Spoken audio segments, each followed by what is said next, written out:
Praise the lord. దేవునికి మహిమ కలుగును గాక. హల్లెలూయా.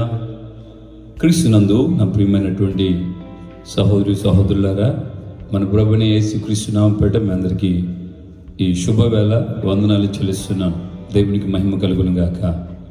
మన కర్మేల్ రివైవల్ మినిస్ట్రీస్ ద్వారా దేవుడు మనకు అనుగ్రహించుచున్న ఈ అభిషేక వర్తమానాలకి మిమ్మల్ని మేము ప్రేమతో ఆహ్వానిస్తున్నాం. దేవుని యొక్క లేఖనంలో ప్రార్థనను గురించి అనేక విషయాలు రాయబడి ఉన్నాయి. ఈ రోజున నేను మీతో కొన్ని మాటలు ప్రార్థనను గురించి తెలియచేయాలని ఆశపడుతున్నాను. మొదటిగా మనం ప్రార్థన అన్న మాటను ఆదికాండంలో 4:26 అప్పుడు యెహోవా నామమున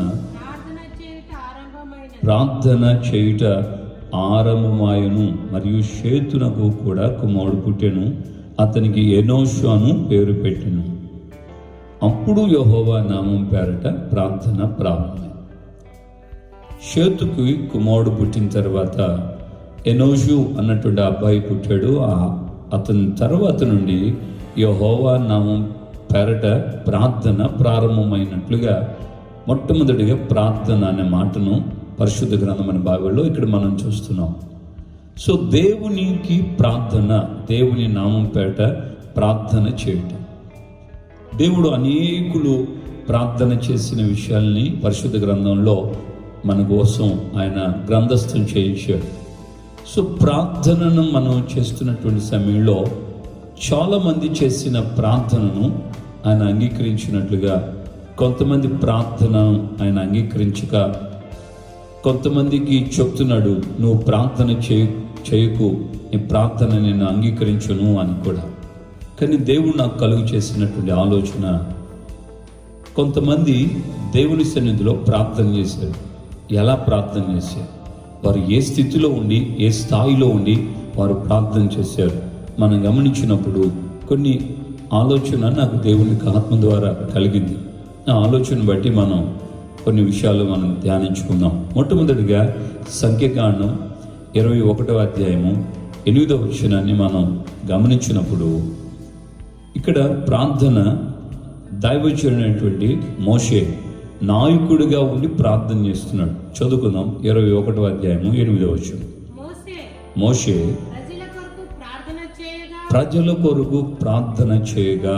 చాలు, ఇక్కడ మనం గమనిస్తున్నాం, మోషే ప్రజల కోసం ప్రార్థన చేస్తున్నాడు, తన కోసం తాను ప్రార్థన చేసుకోలేదు. వీళ్ళరా ఇక్కడ మనం గమనించాలి, ఇజ్రాయేలు మోషే నాయకత్వంలో ఐగుప్తును విడిచి పాలు తేనె ప్రవహించు దేశానికి, అబ్రహాముకు ఇచ్చినటువంటి పితరులకు ఇచ్చిన వాగ్దాన దేశానికి వారు బయలుదేరి వెళ్తున్నటువంటి మార్గ మధ్యంలో వారు కొన్ని సమస్యలు ఎదుర్కొన్నటువంటి పరిస్థితి. దేవునికి వ్యతిరేకంగా నడిపిస్తున్న నాయకుడికి వ్యతిరేకంగా వారు సనిగినటువంటి సందర్భాలు. అటువంటి సమయంలో మోషే ఇజ్రాయేల్ యొక్క పాప పరిహారార్థమై దేవునికి ప్రార్థన చేశారు. ఆయన కొండ ఎక్కి దేవుని సన్నిధిలో 40 రాత్రింబగళ్ళు దేవుని ఎదురుండి ఆ 2 పలకలు, దేవుని చేతి వ్రేళ్ళతో రాయబడిన 2 పలకలు తీసుకొని ఆయన క్రిందికి దిగొచ్చే లోపల ఇజ్రాయేల్ అందరూ పోతపోల్చినటువంటి ఒక దూడను చేసుకొని అహరోను నాయకత్వంలో వారు, ఇదిగో ఇదే నీ దేవుడు అంటూ ఆ యొక్క దూడకు వారు సాష్టాంగ నమస్కరించి పూజ చేయటం, అలాగే ఆరాధన చేయటం, బలుల అర్పణ చేయటం గమనిస్తున్నాం. ఈ సమయంలో దేవునికి కోపం వచ్చింది. మోషేతో అన్నాడు, నువ్వు ఒకసారి తప్పుకో, వీళ్ళందరినీ ఒక్క దెబ్బతో నాశనం చేస్తాను. అప్పుడు మోషే ప్రజల కొరకు ప్రార్థన చేశాడు. అయ్యా, నీవు నీ బాహుబలం చేత ఐగుప్తులో అనేక అద్భుతాలు చేశావు.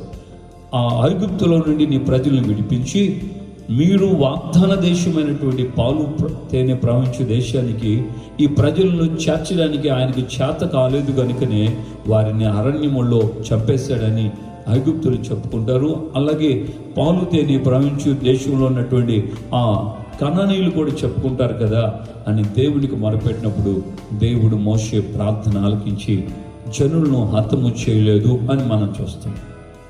అలాగే ఈ యొక్క సంఖ్యాకాండంలోకి వచ్చినప్పుడు కూడా ఈ మార్గ మధ్యంలో వారు దేవునికి వ్యతిరేకంగా మాట్లాడిన సందర్భంలో తాపకరమైనటువంటి సర్పములు వారి మధ్యకి వెళ్ళి వారిని చంపుతున్నటువంటి సమయం.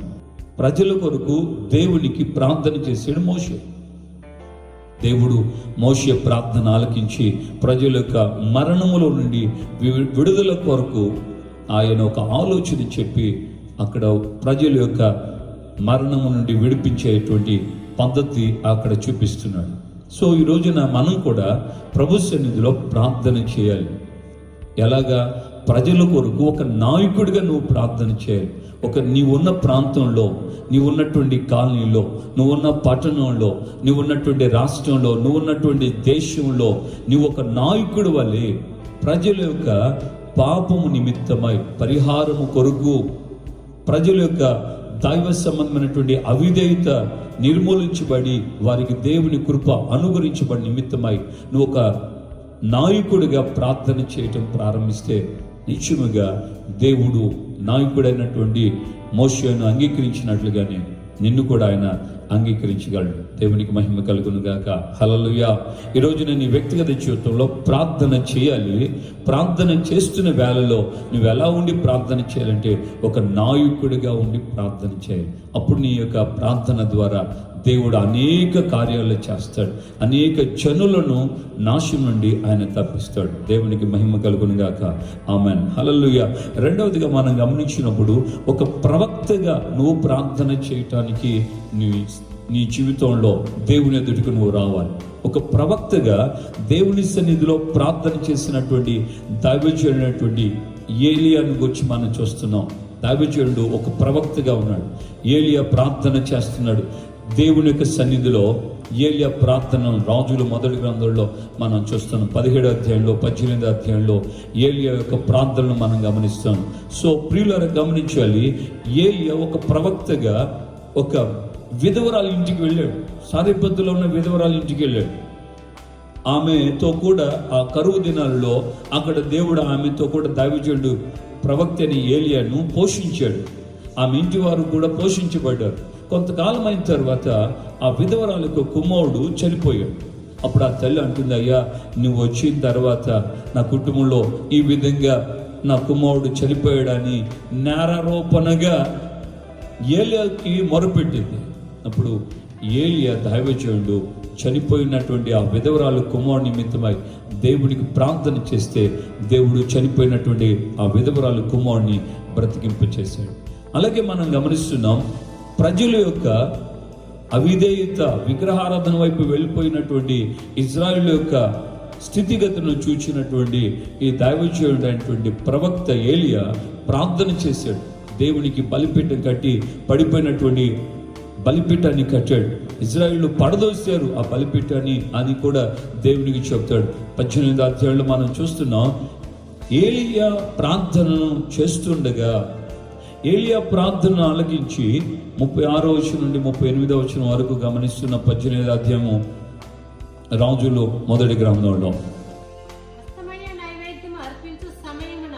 అస్తమయ నైవేద్యము అర్పించు సమయమున ప్రవక్తకు ఏలియా దగ్గరికి వచ్చి పడిపోయినటువంటి బలిపీఠాన్ని ఆయన బాగు చేసి అలాగే ఒక బలిని అక్కడ అర్పణ చేసి అప్పుడు ప్రార్థన చేస్తున్నాడు. 36వ వచనంలో మనం గమనిస్తున్న ప్రార్థన చేయించు ఉండగా ఏలియా ప్రార్థన చేయించు ఉండగానే పరలోకం నుండి అగ్ని దిగి వచ్చి ఆ యొక్క బలిని అంగీకరించి, ఎప్పుడైతే ఏలియా ప్రార్థన చేసినప్పుడు దేవుడు అగ్నిని కుమ్మరించాడో వెంటనే ఆ బలిపీఠం మీద ఉన్నటువంటి అర్పణను దహించినటువంటి సమయంలో ప్రజలందరూ కూడా ఏలియా వైపుకు పరిగెత్తుకుంటూ వచ్చి యెహోవాయే దేవుడు అని దేవునికి వారు తమను తాము అప్పగించుకున్నట్లుగా ప్రజలలో ఒక ఉజ్జీవము, దైవ సంబంధమైన ఆసక్తిని ఏలియా ప్రార్థన మనం గమనింపచేస్తున్నాం. సో దేవునికి నువ్వు ప్రార్థన చేసే సమయంలో నువ్వు ఒక ప్రవక్తగా ప్రార్థన చేయాలి. ఆ ప్రవక్త ప్రార్థనలో ఏముందంటే చనిపోయిన వాడు బ్రతుకుతున్నాడు. ప్రవక్త ప్రార్థనలో దేవుని ప్రజలలో నిరాసక్త, దేవుని యొక్క వాక్యంలో మనం చూస్తున్నాం. ప్రవక్త యోహాను ప్రవచన గ్రంథంలో ఆయన సంఘమును ఉద్దేశించి చెప్తున్నటువంటి మాట ఏంటంటే, ఇదిగో నీవు చల్లగానైనాను వెచ్చగానైనాను ఉంటే బాగుండేది, కానీ ఇప్పుడు నువ్వు ఏ స్థితిలో ఉన్నావు నులివెచ్చని స్థితిలో ఉన్నావు. ఈ రోజున చాలా క్రైస్తవ కుటుంబాల్లో, చాలా వ్యక్తిగత జీవితాల్లో నులివెచ్చని స్థితి, అటు లోకానికి ఇటు దేవునికి దూరం కాకూడదు అన్నటువంటి ఆ తలంపు. ప్రజలు అటు లోక సంబంధులుగా ఉంటున్నారు, ఇటు దేవుని సంబంధులుగా కూడా కనబడుతున్నారు. ప్రియులారా, ఇది దేవుడు ఎంత మాత్రం సంతోషించే విషయం కాదు. ఉంటే లోక సంబంధిగానే ఉండు, లేక ఉంటే దైవ సంబంధిగానే ఉండు. కానీ ఈ రోజున చాలా కుటుంబాల్లో, చాలా సంఘాల్లో, చాలా ప్రాంతాల్లో లోకమును వారిలో నుండి వేరు చేయలేని రీతిలో భక్తిని చేస్తున్నామని సంబరపడిపోతున్నటువంటి దైవజనులు లేకపోలేదు, విశ్వాసులు లేకపోలేదు. దైవజనులు నేను ఈ మధ్య గమనించాను ఫేస్బుక్లో. దైవజనులు, ఆయన భార్య, పిల్లలు వాళ్ళందరూ చూస్తే వాళ్ళ చేతికి గోరింటాకులు పెట్టుకొని వాళ్ళు ఒక ఫ్యాషన్ మోడల్లో, ఫ్యాషన్ రంగంలో నడిచే వాళ్ళు ఉంటారు చూడండి, అలాగ ఉన్నారండి దైవజనుల కుటుంబం. వాళ్ళ కళ్ళగా కాటుగా సాధారణం కాదు. ఎంత చెప్పినా, ఎన్నిసార్లు చెప్పినా సేవకుల్లోనే మార్పు లేదు, ఇక సాధారణమైన విశ్వాసుల్లో ఏ మార్పు వస్తుంది? నులివెచ్చని స్థితిలో ఉన్నటువంటి ప్రజల జీవితాల్లో దైవజనుడు, ప్రవక్త పోరాడుతున్నాడు. మీరు యెహోవా దేవుడైతే ఆయన్ని ఆరాధించండి, బయలు దేవుడైతే ఆయన్ని ఆరాధించండి. మీరెంతకాలం రెండు తలంపుల మధ్య జీవిస్తూ ఉంటారు. సో నువ్వు దేవుని నామం పేరిట ప్రార్థన చేయాలి. నువ్వు కూడా ప్రార్థన చేయడం ప్రారంభించాలి. ఎలా ప్రార్థన చేయాలంటే, నువ్వు ఒక ప్రవక్తగా, రోషము కలిగినటువంటి వ్యక్తిగా దేవునికి నువ్వు ప్రార్థన చేయాలి. ఆ ప్రార్థన చేస్తున్నటువంటి సమయంలో నీ ప్రార్థన దేవుని సన్నిధికి చేరగానే దేవుడు ఒక అభిషేకాన్ని కుమ్మరిస్తాడు. తద్వారా ప్రజల్లో అనేకులు దేవుని వైపు మరలానికి వీలగుతుంది. దేవునికి స్తోత్రం, హల్లెలూయా. మూడవదిగా మనం గమనించినప్పుడు, నువ్వు ఒక రాజుగా ప్రార్థన చేయాలి. దేవుని సన్నిధిలో నువ్వు ఒక నాయకుడిగా, ఒక ప్రవక్తగా, ఒక రాజుగా నువ్వు ప్రార్థన చేయడం ప్రారంభించాలి. ప్రైజ్ ది లార్డ్, హల్లెలూయా. దినవృత్తాంతాలు 2వ గ్రంథం 20:12 చదువుకున్నాం. మా దేవా, నీవు వారికి తీర్పు తీర్చువా, మా మీదకి వచ్చి ఈ గొప్ప సైన్యముతో యుద్ధము చేయుటకు మాకు శక్తి చాలదు, ఏమి చేయుటకు మాకు తోచదు, నీవే మాకు దిక్కని యెహోషాపాతు ప్రార్థన చేశాడండి. ఒక రాజు ప్రార్థన చేశాడు దేవునికి. ఏ విషయంలో? ప్రజల యొక్క కాపుదల కొరకు. ఆ యొక్క శత్రువులు వచ్చారు, వాళ్ళందరూ కూడా ముప్పేట దాడి, ఒకవైపు మోయాబీలు, మరొక వైపు అమోరీయులు, మరొక వైపు సేయీరు మన్య నివాసులు, ఎదోమీయులు అని అనొచ్చు కూడా.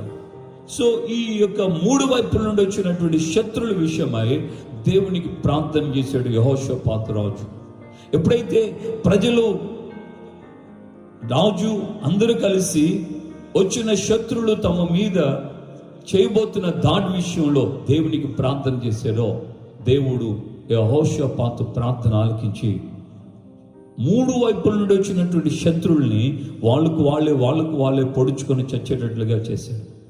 దేవుని పిల్లలారా, మనం ప్రార్థన చేస్తే మన మీదికి లేచి వచ్చినటువంటి శత్రువులు ఎవరు కూడా మన మీద తమ యొక్క తోకనైనా సరే ఆడించలేరు.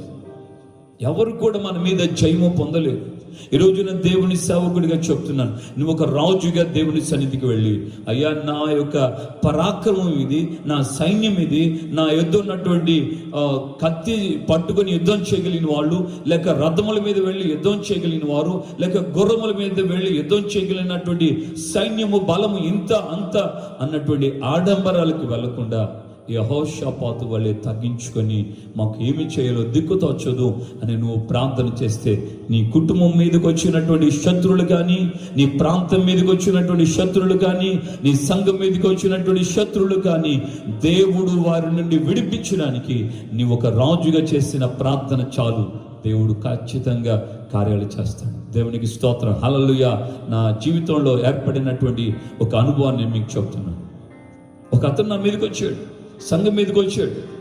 ఇదిగో నువ్వు ఎలా మైకులు పెడతావు, నువ్వు ఎలాగ అసలుకి నువ్వు ప్రార్థన చేస్తావు, నువ్వు ఎలా ఈ ప్రాంతంలో ఉంటావో చూస్తాం అంటూ రంకెలు వేశాడు. మామూలుగా రంకెలు వేయటం లేదు. నేను అప్పుడు ప్రార్థన చేశాను, ప్రభువా నీవే నన్ను ఈ చిలకలూరుపేటకి తీసుకొచ్చున్న వ్యక్తిని, దేవుడు అని రుజువుపరిచే సమయం నేను ఆశపడుతున్నాను. వేరే విధంగా నేను మీ విషయమై సంకోచించడం లేదు ప్రభువా, ఈ ప్రజలకు అర్థమవునట్లుగా నాకు దయ చూపించాడని ప్రార్థన చేశాను. నిశ్చయంగా దేవుని పిల్లలారా, చాలా మంది అనుకున్నారు, చాలా విషయాలు ఆ రంకెలు వేసిన వ్యక్తులు కూడా చెప్పిన మాట ఏంటంటే ఇతన్ని ఈ ప్రాంతంలో లేకుండా చేస్తానని. కానీ దేవుని మహా ఉచితమైన కృప చేత ఒక స్థిరమైనటువంటి మందిరాన్ని దేవుడు కట్టించి ఇదిగో ఈ యొక్క 11 సంవత్సరాలుగా 2010 జూన్ మాసం 2వ పునరుత్థానపు ఆరాధనతో ప్రారంభమైనటువంటి ఈ కార్మెల్ రివైవల్ మినిస్ట్రీ పరిచర్యను దేవుడు అంచెలంచెలుగా ఈ రోజున ఈ ప్రాంతంలో ఆయన అప్రతీతముగా కొనసాగింప చేస్తూ వస్తున్నాడు. దేవునికి స్తోత్రం, హల్లెలూయా, ప్రైజ్ ది లార్డ్. ప్రియమైనటువంటి దేవుని పిల్లలారా, ఈ రోజున నువ్వు గమనించాలి, నువ్వు ప్రార్థన చేయడం ప్రారంభించాలి. ఆ ప్రార్థన ఎలా ఉండాలంటే నువ్వు ఒక రాజులాగా దేవుని సన్నిధిలో ప్రార్థన చేయాలి. దేవునికి మహిమ కలుగును గాక. 4వదిగా మనం గమనించినప్పుడు ఒక రాణి వలె దేవుని గ్రంథంలో మనం గమనిస్తున్నాం. ఎస్తేరు ఒక రాణిగా రాజ సముఖముకి వెళ్ళిన తర్వాత యూదులందరి మీదకి వచ్చినటువంటి ఆ యొక్క గొప్ప హింస విషయమై యూదులందరూ కూడా ఒక్క దినమందే చంపబడాలని ఏర్పరచబడినటువంటి ఆ యొక్క శాసనం నిమిత్తమై ఎస్తేరు రాణి 3 రోజుల పాటు ఉపవాసం ఉండి మంచినీళ్ళు కూడా తాగకుండా 3 రోజులు ఉపవాసం ఉన్న తర్వాత రాజ సముఖములో ఆమె ప్రవేశించింది. రాజు పిలవందే ఈమె వెళ్ళడానికి, ఏ వ్యక్తి వెళ్ళడానికి కూడా వీలు లేదు. కానీ రాజు పిలవకపోయినా కూడా ఈవిడ వెళ్ళింది రాజు సముఖములోకి. ఎలాగా? ఉపవాసముతో. ఎప్పుడైతే తను ఉపవాసం ఉండి 3 రోజుల పాటు ఉపవాసం ఉండి రాజు సన్నిధికి వెళ్ళిందో, నిశ్చయముగా దేవుని యొక్క లేఖనంలో మనం తెలిసినటువంటి విషయం, రాజు ఆమె విషయమై దయ చూపించి ప్రియులరా ఆమెకు తన రాజదండమును చాపాడు. రాజదండమును చాపిన తర్వాత ఇదిగో దేవుని యొక్క లేఖనంలో మనం చూస్తున్నాం, ఆమె రాజును విందుకు పిలిచింది. రాజును విందుకు పిలిచిన తర్వాత ఆమె రాజును బ్రతిలాడింది 2వ రోజున. మొదటి రోజున ఏం చెప్పలేదు, 2వ రోజు కూడా రమ్మనింది. 2వ రోజు వచ్చిన తర్వాత ఆమె అంటుంది, అయ్యా నేను నా యొక్క జనులు అమ్మబడ్డామయ్యా, ఒక్కరోజే హతము చేయబడ్డానికి. తన ప్రజలకు వచ్చినటువంటి శిక్షలో వారందరూ ఒక్క దినమందే హతము కాబోతున్నటువంటి విషయమై ఆమె ఉపవసించి ప్రార్థన చేసినటువంటి సమయంలో ఆమె కన్నీళ్లతో రాజు పాదములు పట్టుకొని ఆమె వేడుకున్నట్లుగా 8వ అధ్యాయం 3వ వచనంలో మనం గమనించుచున్నాం. ప్రియమైనటువంటి సహోదరులారా, ఈ రోజున నీవు దేవుని సన్నిధిలో ఒక రాణి వలె ప్రార్థన చేయడం ప్రారంభిస్తే నిశ్చయముగా నీ ప్రార్థన ఆయన అంగీకరిస్తాడు. ఎస్తేరు ప్రార్థన అంగీకరించినటువంటి రాజు ఆమె యొక్క జనులందరూ కూడా ఆ శిక్ష నుండి విడుదల పొందు నిమిత్తమై ఆయన శాసనాల్ని తారుమారు చేయించాడు. అలాగే నీవు కూడా ఒక రాణి వలె దేవుని సన్నిధిలో రాజు అయినటువంటి ప్రభు పాదాలని పట్టుకొని ప్రార్థన చేయడం ప్రారంభిస్తే నిశ్చయముగా నీ జనుల నిమిత్తమై, నీ సంఘము నిమిత్తమై, నీ యొక్క కుటుంబీకుల నిమిత్తమై, వారికి ఎదురు కాబోతున్నటువంటి శిక్షలో నువ్వు తప్పించబడు నిమిత్తమై నువ్వు చేస్తున్న విన్నపం దేవుడు ఆలకించి అద్భుతం చేయబోతున్నాడు. దేవునికి మహిమ కలుగును గాక. హల్లెలూయా. రాణి ప్రార్థన ఆలకించిన రాజు ఆమె ఎడల దయ చూపించినట్లుగానే దేవుని సన్నిధిలో రారాజైన ప్రభు ఎదుట నువ్వు చేస్తున్న ప్రార్థనకు ప్రతిఫలం ఉండదని అనుకుంటున్నావా? అధైర్యపడుతున్నావా? నువ్వు నిబ్బరం కలిగి ధైర్యంగా ఉండి దేవుని సన్నిధిలో ఒక రాణి వల్లే ప్రార్థన చేయి. నిశ్చయముగా దేవుడు నీ మనవి అంగీకరించబోతున్నాడు. దేవునికి స్తోత్రం, హల్లెలూయా. అలాగే మనం గమనించినప్పుడు ఒక యాజకుడిగా ప్రార్థన చేయాలి. యాజకుడు అంటే కేవలం సేవకులు మాత్రమే అని కాదండి. నీవు కూడా దేవుని సన్నిధిలో ఒక యాజకుడి వలె, ఒక విశ్వాసి కూడా దేవుని సన్నిధిలో అనేకుల కొరకు యాజకుల వలె ప్రార్థన చేయడానికి మనము దేవుని సన్నిధిలో సిద్ధపడాలి. దేవునికి స్తోత్రం, హల్లెలూయా. చూడండి, సమూయేలు మొదటి గ్రంథం 7వ అధ్యాయం 8-9 వచనాలు గమనించినప్పుడు సమూయేలు అన్నటువంటి దైవజనుడు ఒక యాజకుడిగా ఉన్నాడు. సమూయేలుకు అనేక విధమైనటువంటి బాధ్యతలను దేవుడు అనుగ్రహించాడు. ఒక యాజకుడిగా ఉన్నాడు, ఒక ప్రవక్తగా ఉన్నాడు, ఒక దీర్ఘదర్శిగా ఉన్నాడు, ఒక నాయకుడిగా కూడా ఉన్నాడు. Praise the Lord, hallelujah. So దేవుని సేవకుడిగా లేక ఒక సాధారణమైన విశ్వాసిగా దేవుని సన్నిధిలో ప్రజల పక్షమున ఈ రోజున మనం చెప్పబడుతున్న ఈ వాక్యంలో అన్నీ మనం గమనిస్తే ప్రజల కోసం ఒక వ్యక్తి ఒక స్థానములో ఉండి చేస్తున్న విన్నపాలు, ప్రజల కోసం ఒక వ్యక్తిగా నాయకుడిగా మోషే ప్రార్థన చేశాడు, అలాగే ప్రవక్తగా ఏలియా ప్రార్థన చేశాడు, అలాగే రాజుగా యెహోషాపాతు ప్రార్థన చేశాడు, అలాగే ఒక రాణిగా ఎస్తేరు ప్రార్థన చేసింది, అలాగే ఒక ప్రవక్త లేక ఒక యాజకుడు లేక ఒక దీర్ఘదర్శి ఒక నాయకుడిగా ఈ యొక్క దావీదునటువంటి సమూయేలు ఉండి ప్రార్థన చేస్తున్నాడు. సమూయేలు ఇజ్రాయేలు యొక్క యుద్ధముల నిమిత్తమై ప్రార్థన చేశాడు. యుద్ధములో గతంలో వారు యుద్ధంలో ఫిలిస్తీన్ల మీదకి వెళ్ళి యుద్ధంలో ఓడిపోయిన తర్వాత 2వ పర్యాయం మళ్ళీ ఫిలిస్తీన్ల మీదకి యుద్ధానికి వెళుతున్నటువంటి సమయం. ఆ సమయంలో వారు వేడుకుంటున్నారు, అయ్యా నువ్వు మానక మా కొరకు దేవునికి ప్రార్థన చేయి. ఇజ్రాయేల్ అందరూ నాయకుడైనటువంటి ఈ దావీదునటువంటి యాజకుడైనటువంటి ఆ సమూయేలుకి ప్రార్థన చేస్తున్న మొరపెడుతున్నటువంటి సమయంలో దావీదునటువంటి నాయకుడిగా ఉన్న లేక యాజకుడిగా ఉన్నటువంటి ఈ సమూయేలు ఇజ్రాయేల్ నిమిత్తమై దేవునికి దహన బలి అర్పణ చేయగా, దహన బలి చెల్లించుచుండగానే ఇజ్రాయేలు ఫిలిస్తీన్ల మీదకి యుద్ధానికి వెళ్ళి జయము పొందినట్లుగా లేఖనంలో తేటగా రాయబడింది. ఈ రోజున మన వ్యక్తిగత జీవితంలో, మన కుటుంబ విషయాల్లో అపజయం పాలవుతున్నామా? కొంతమంది వ్యక్తిగత జీవితంలో పరిశుద్ధతలో అపజయం పాలవుతుంటారు. ఫిలిస్తీన్లు అంటే శరీర సంబంధమైన మనస్తత్వం, శరీర సంబంధమైనటువంటి ఆలోచనలు. కొంతమంది జయము శరీర క్రియల మీద, శరీర స్వభావం మీద, శరీర కార్యాల మీద జయము లేకుండా పాపంతో మిళితమైపోతుంటారు. ఓడిపోయిన వ్యక్తులుగా కొనసాగుతుంటారు, ప్రార్థనలకు వస్తుంటారు, పాపంలో పడిపోతుంటారు. ఇది ఫిలిస్తీన్ల లేక శరీర సంబంధమైన స్వభావం. వాటి నుండి నీవు విడుదల పొందలేకపోతున్నావంటే నీవు అటువంటి వ్యక్తుల కోసం ఒక యాజకుడి వలె బలి అర్పణ చేస్తూ ఉదయ సాయంకాలాలలో యోబు తన యొక్క కుమార్తెల నిమిత్తమై ప్రతి అరుణోదయ కాలమున దహన బలి అర్పణ చేశాడు. వారి నిమిత్తం పాపము నుంచి విమోచించే నిమిత్తమై ఈ రోజున మన వ్యక్తిగత జీవితంలో ఈ విధంగా ఎవరు బలహీనులుగా శరీర సంబంధమైన విషయాల్లో పడిపోతున్నారో వారందరి కొరకు మానక దేవుని సన్నిధిలో ఒక యాజకుని వల్ల ప్రార్థన చేయి. శరీర సంబంధమైన విషయాల నుండి వారికి అపజయాలు వచ్చాయా? నీవు ప్రార్థన చేయి ఒక యాజకుడిగా, జయము వారు పొందబోతున్నారు. విజయముతో వారి యొక్క శరీర సంబంధమైన జయ జీవితం, ఆ అపవిత్రమలో నుండి జయము పొందిన జయ జీవితాన్ని వారు చేయబోతున్నారు. హల్లెలూయా, హల్లెలూయా, హల్లెలూయా. ప్రియమైనటువంటి దేవుని పిల్లలారా, నీ వ్యక్తిగత జీవితంలో ఒకవేళ నీవు కూడా శరీర సంబంధమైనటువంటి ఆ యొక్క కార్యాలలో అపజయం పాలవుతున్నావా? నీవు సైతం దేవుని దగ్గరకు వచ్చి బలి అర్పణ చేస్తూ ప్రార్థన చేయి. నిశ్చయముగా నీవు శరీర సంబంధమైన క్రియల్లో నుండి విడుదల పొందబోతున్నావు. దేవునికి మహిమ కలుగును గాక. ఆమేన్, హల్లెలూయా. మరి ఒక విషయాన్ని మనం చదువుకుందాం. 6వదిగా నీతిమంతుని యొక్క విజ్ఞాపన. యాకోబు పత్రికలో మనం చూస్తున్నాం 5:16 నీతిమంతుని యొక్క విజ్ఞాపన ఎలా ఉంటుందట? మనపూర్వకమైనదై బహుబలము కలిగి ఉంటుంది. నువ్వు దేవుని సన్నిధిలో ప్రార్థన చేయాలి. ఎలా ప్రార్థన చేయాలంటే ఒక నీతిమంతుని వల్లే ప్రార్థన చేయాలి. ప్రైజ్ ది లార్డ్, హల్లెలూయా. దేవుని వలనైన నీతిని నువ్వు పొందుకొని దేవుని ద్వారా నువ్వు నీతిమంతుడిగా మార్చబడి ఒక నీతిమంతుడిగా నువ్వు దేవునికి ప్రార్థన చేయటం ప్రారంభిస్తే నీ ప్రార్థనకు దేవుని సన్నిధిలో ఎంత విలువ ఉందో తెలుసా? ఒక రాజకీయ నాయకుడి దగ్గరకో ఒక ప్రభుత్వ అధికారి దగ్గరకో వెళ్ళి మనం ఎన్నిసార్లు మొరపెట్టినా కొంతమంది మన యొక్క మొరను ఆలకించకపోవచ్చు. ఎన్నిసార్లు ఆఫీసుల చుట్టూ తిరిగినా మన కార్యాలు సఫలం కాకపోవచ్చు.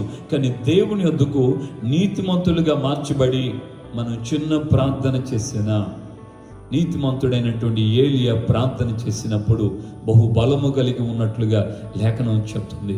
సహోదరుడా, సహోదరి, నీవు యేసు క్రీస్తు యొద్దకు వచ్చి, అయ్యా నా పొరపాట్లు, నా పాపాలు, నా తప్పిదాలు ఇలా ఉన్నాయి అని నువ్వు ఆయన సన్నిధిలో మొరపెట్టుకొని పశ్చాత్తాపపడి నువ్వు క్షమాపణ పొంది నీతిమంతుడిగా మార్చబడిన తర్వాత నువ్వు చిన్న ప్రార్థన చేసి చూడు, నిత్యముగా ఆ ప్రార్థన బహు బలము కలిగి ఉంటుంది. దేవునికి మహిమ కలుగును గాక. హల్లెలూయా. తద్వారా నీవు చేస్తున్నటువంటి ఆ విన్నపానికి దేవుని ఎదుటి ప్రతిఫలం చూడండి. కరువులో ఉన్నటువంటి దేశ ప్రజల కోసం 3.5 సంవత్సరం కరువు ఏర్పడింది. ఆ కరువులో ఉన్నటువంటి ప్రజలకి దేవుని యొక్క కాపుదల, దేవునితో కరుణతో కూడినటువంటి దీవెన వర్షం దేశం మీద కుమరించబడి నిమిత్తమై దైవజనుడు నీతిమంతుడిగా ప్రార్థన చేశాడు. నీతిమంతుని యొక్క విజ్ఞాపన మనపూర్వకముగా అది ఉన్నట్లుగా లేఖనంలో మనం చూస్తున్నాం. ఆ ప్రార్థనకు దేవుని ఎదురుండి జవాబు తక్షణమే వచ్చింది. ఎలీషా కాలములోనూ దేవునికి ప్రార్థన చేసినప్పుడు ఆ నీతిమంతులుగా ఎలీషా చేసిన ప్రార్థనలో అద్భుతాలు జరిగాయి. ఈ రోజున మన వ్యక్తిగత జీవితంలో మనము సైతం దేవుని సన్నిధిలో విడువక మన ప్రార్థన చేయటం ప్రారంభిస్తే నిశ్చయముగా నీ ప్రార్థనకు దేవుడు ప్రతిఫలం అనుగ్రహించునుగాక. ఆమెన్ చెప్తామా? ఆమెన్. హల్లెలూయా. నువ్వు చేసిన ప్రార్థనకు దేవుని యొక్క ఎంత విలువ ఉందో ఆలోచించు. ఎందుకంటే నువ్వు ఆయన రక్తంతో కడగబడి పరిశుద్ధపరచబడి నీతిమంతులుగా మార్చబడ్డావు కనుక నీ ప్రార్థనకు ఆయన విలువ అనుగ్రహిస్తున్నాడు. దేవునికి మహిమ కలుగును గాక. దేవునికి స్తోత్రం. హల్లెలూయా. అలాగే చివరిగా నేను ఒక మాట చెప్పి ముగిస్తున్నా. ఒక సేవకుడిగా ప్రార్థనలో మనం గమనించినప్పుడు దైవజనుడైనటువంటి పౌలు ప్రార్థన చేస్తున్నాడు. ఆ ప్రార్థనలో అనేక విషయాలు ఉన్నాయి. క్లుప్తంగా నేను ఒక మాటను మీకు జ్ఞాపకం చేస్తున్నాను.